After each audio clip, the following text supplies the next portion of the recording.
2 Corinthians. It's really worth reading. It starts at verse 17. And if you just read it, it's worth it. It really is worth picking up. But it's a remarkable one because the logic of the text is what's stunning.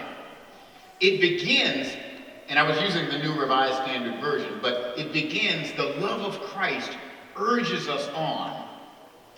And then it reaches a climax by saying, if anyone is in Christ, there's a new creation, a new you, a new me, a new society, a new global community, a new heaven, a new earth. And it starts out, the love of Christ urges us on.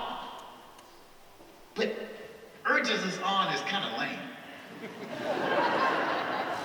So I did a word search to see if other translations of the Bible were more helpful. And they are. King James. You know, the King James Bible, the language that Jesus spoke. That's what my grandma would say. King James translates that verse, the love of Christ constraineth us.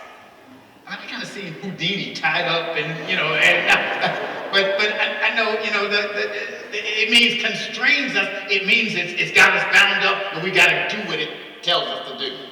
I mean, that's what it's really getting at. And that's good. But the New International Version translates it this way.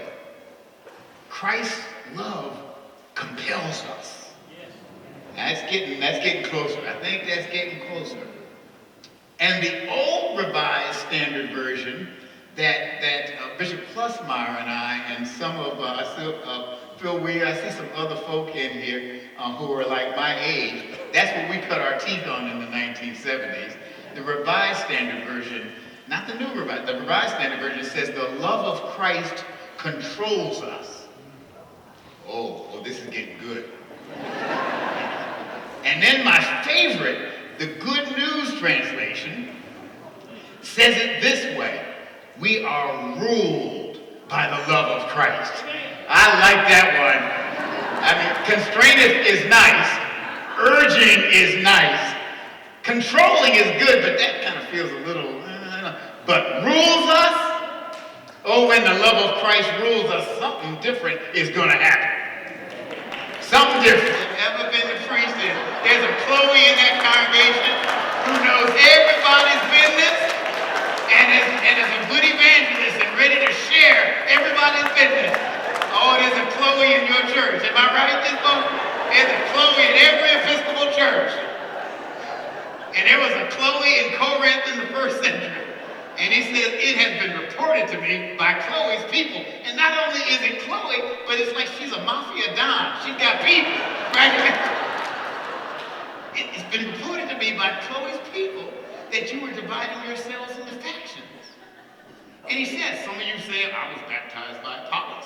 Others say, I was baptized by Cephas. And others, I was baptized by somebody. And everybody's, I'm better than you because I was baptized by so-and-so. Or I was baptized by some, or I was in this church, or I was in that. I mean, on and on. It says, you're dividing yourselves up into factions. And then as you read even more in 1 Corinthians, there's a church member suing another church member in secular court. Paul is looking at this church and saying, you all are crazy.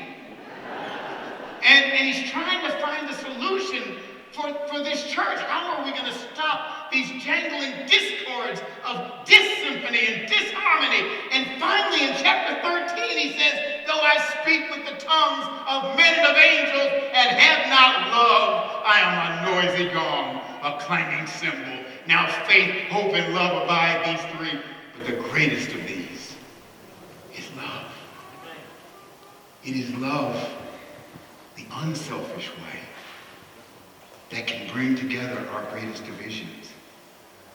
It is love, the way of truth, of kindness, of justice, of goodness, that can heal our deepest wounds.